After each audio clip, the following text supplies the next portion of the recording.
Last night I had the extreme pleasure and opportunity to see a new movie that's coming out, which is called Soul Surfer. Now, Soul Surfer is the story of Bethany Hamilton.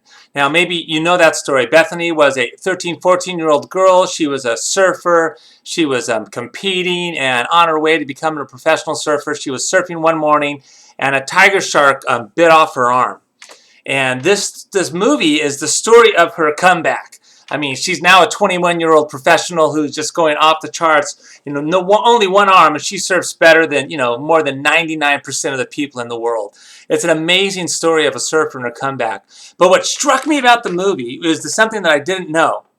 That Bethany's turning point, Bethany's change, came after this one competition. She was just ready to give up everything, and she was invited to go along on a trip to Thailand, where the tsunami had just taken out so many people's lives, if you remember that story.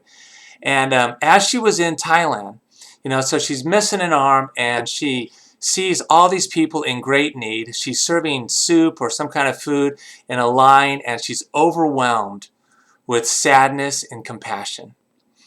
But then she's on the beach, and there's this little boy who's lost everything.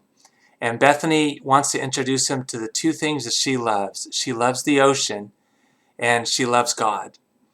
And this young person, you see this scene happen where she invites the boy down, eventually gets into the water, and begins to teach him how to surf.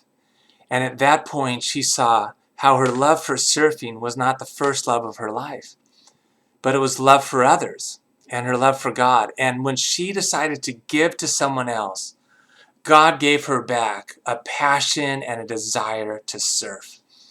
You know what happens in our lives?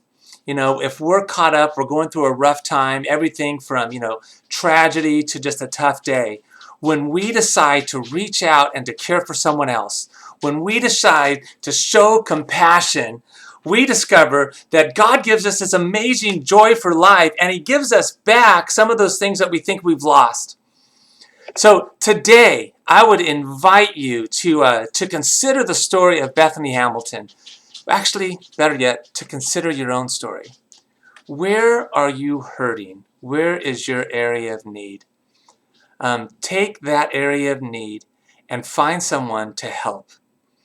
Because when you begin to help them in your own area of need, you'll discover that God meets you in a deep and significant way. Become a person of compassion.